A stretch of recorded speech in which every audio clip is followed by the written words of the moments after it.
कमी तो बहू में है। सपना अपने सास ससुर की इकलौती बहू थी और सपना अपने ससुराल में बहुत खुश थी। उसकी शादी को 5 साल हो चुके थे, पर अब तक उसकी अपनी कोई औलाद नहीं हुई थी, जिस वजह से उसकी खुशी भी कुछ अधूरी अधूरी सी थी। अब सपना की सास कुसुम की भी सब्र का बांध टूटते जा रहा था। ऐसे ही एक दिन कुसुम की पड़ोसन आकर उसके कान भरने लगती है। अरे कुसुम बहन, तुम्हारा मन नहीं करता क्या अपने नाती पोते को खिलाने का? अरे अब बच्चा नहीं होगा तो कब होगा? अपनी बहू को बोलो बच्चे के बारे में सोचे थोड़ा। बहन, अब तो मेरी उम्मीद ही छूटती जा रही है। पहले तो बहू बोलती थी, अभी हमें थोड़ा समय चाहिए। पता नहीं आजकल के बच्चों को और कितना समय चाहिए। बुरा मत मानना कुसुम बहन, पर सारी गलती तुम्हारी है। तुमने अपनी बहू को बहू समझा नहीं, बेटी की तरह सर पर चढ़ा लिया। बेटी हो या बहू, ज्यादा सर पर चढ़ाओगी तो नाचेगी ही।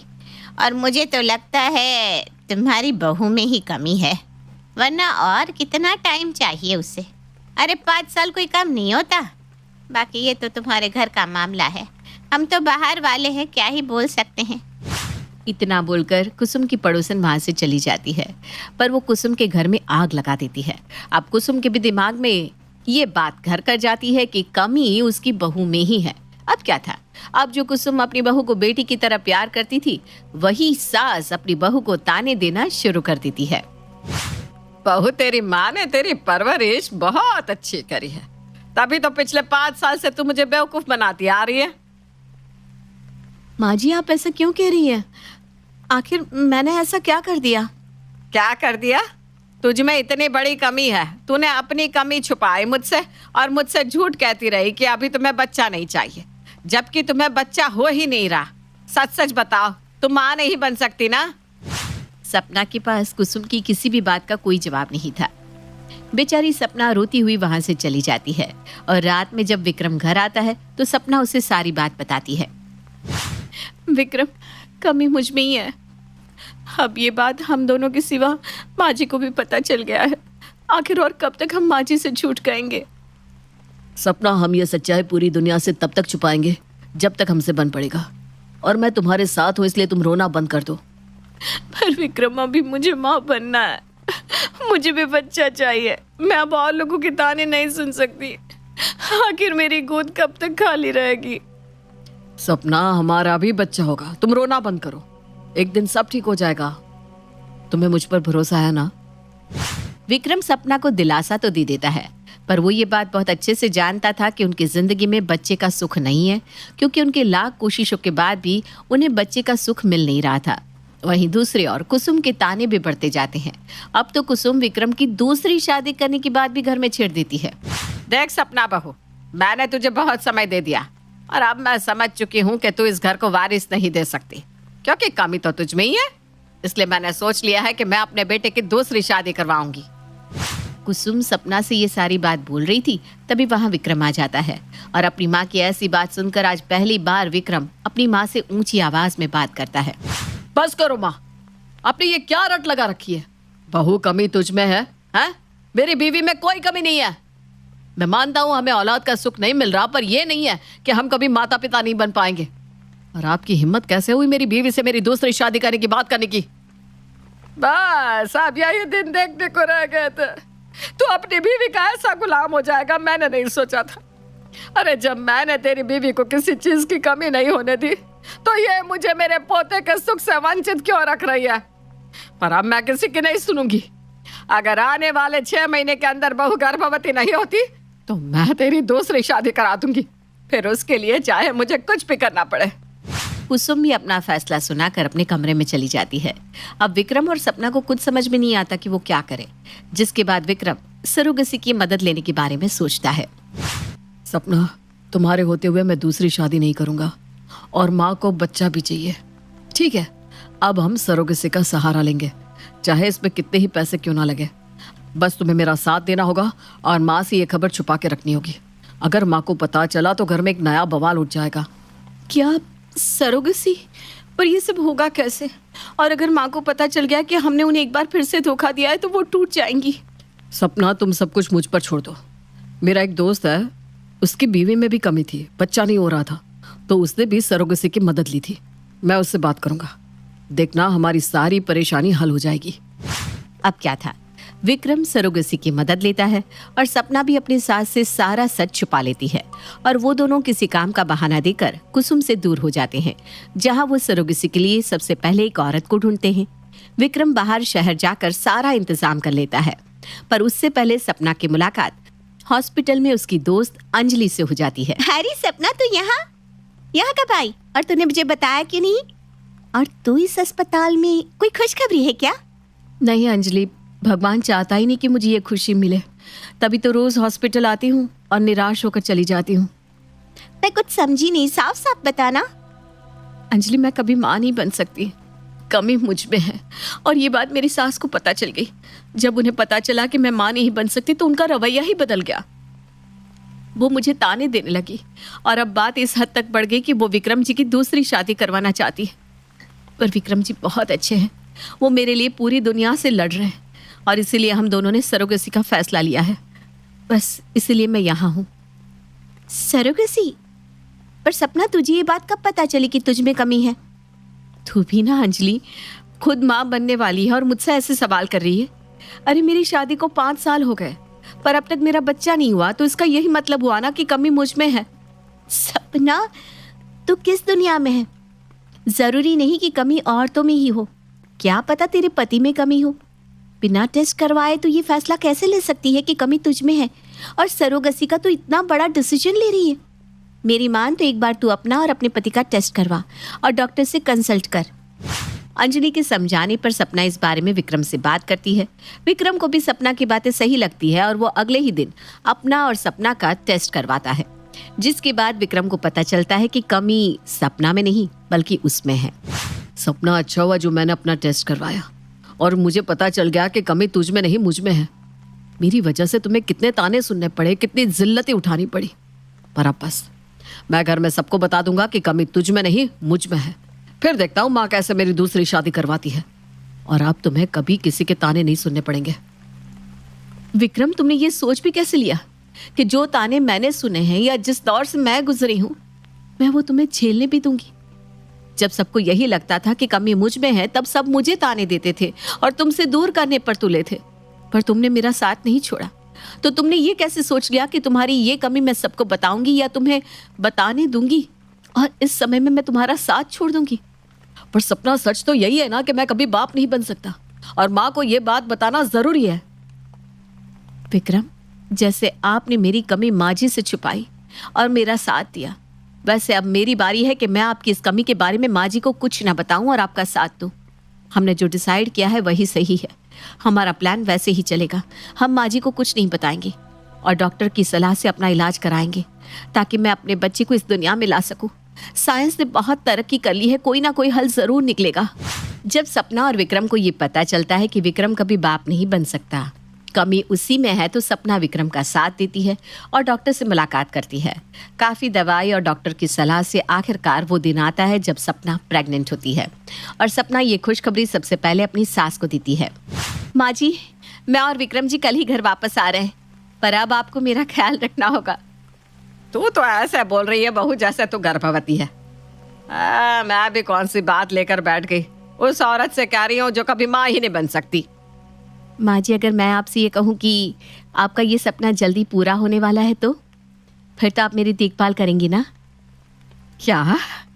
ये खुशखबरी सुनकर मानो जैसे कुसुम की खुशी का ठिकाना नहीं रहता। वो खुशी के मारे झूम उठती है और अपनी बहू से कहती है, अगर ये सच है बहू तो मैं तेरी गुलाम बनने के लिए भी राजी हूँ।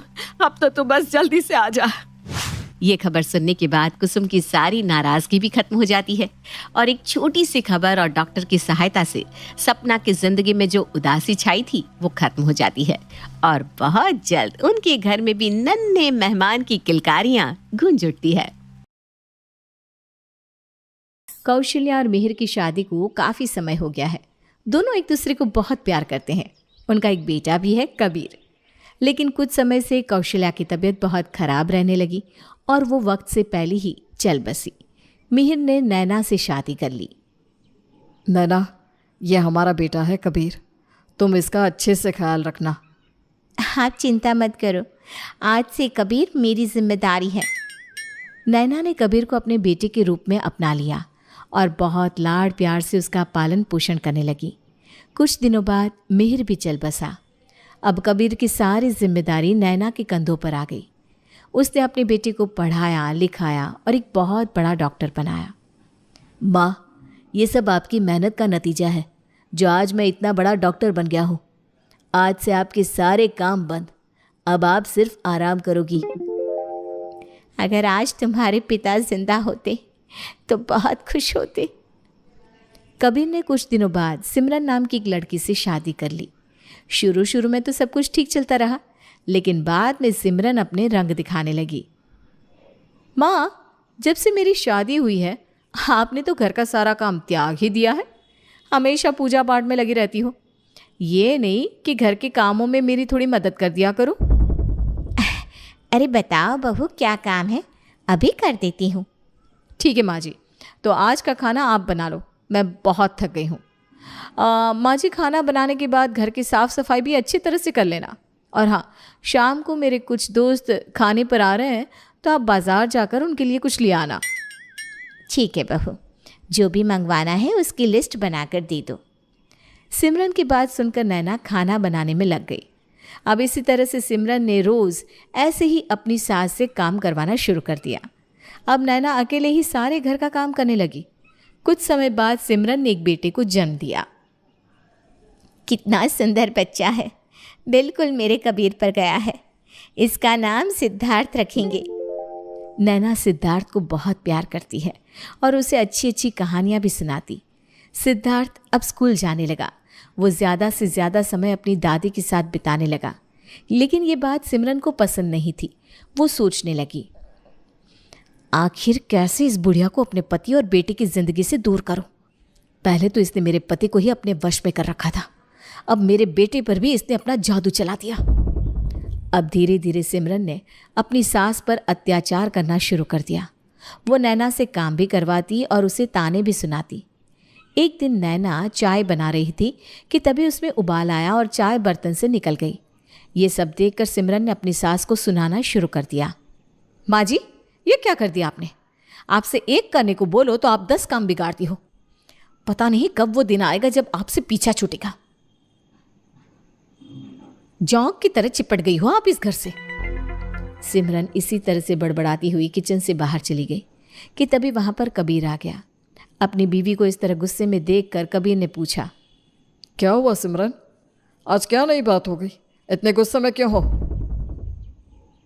देखो, आज मैं आपसे साफ साफ कहती हूँ, आप अपनी माँ या मुझ में से किसी एक को चुन लो। या तो अपनी माँ को घर से निकाल दो, या फिर मैं अपने बेटे को लेकर अपने मायके जा रही हूँ। सिमरन, तुम्हें माँ से क्या परेशानी है? मैं उन्हें कहाँ छोड़ कर आऊँ, तुम ही बताओ। मेरे अलावा उनका कोई नहीं है। पता नहीं क्यों आप इनकी इतनी फिक्र करते हो। अरे कौन सी ये आपकी सगी माँ है? सौतेली माँ है ये आपकी, समझे? सौतेली माँ आखिर सौतेली होती है। आपको दिखाई नहीं देता क्या किस तरह से धीरे धीरे ये हमारे बेटे को हमसे अलग कर रही है? तुम ठीक कह रही हो सिमरन। मैं माँ को किसी तीर्थ स्थल भेज देता हूँ जहाँ वो आराम से रहे और आजीवन प्रभु की सेवा में लगे रहे। कबीर का दिल अपनी बीवी की बातें मानने को तैयार नहीं था, लेकिन फिर भी उसके दिमाग ने सिमरन की बात सुनी और उसने अपनी माँ को खुद से अलग करने का फैसला कर लिया। ये बात जब सिद्धार्थ को पता चली तो वो दुखी रहने लगा। एक दिन उसके दोस्त मनीष ने उससे कहा, सिद्धार्थ, आजकल तुम बहुत उदास रहते हो, खेलने भी नहीं आते।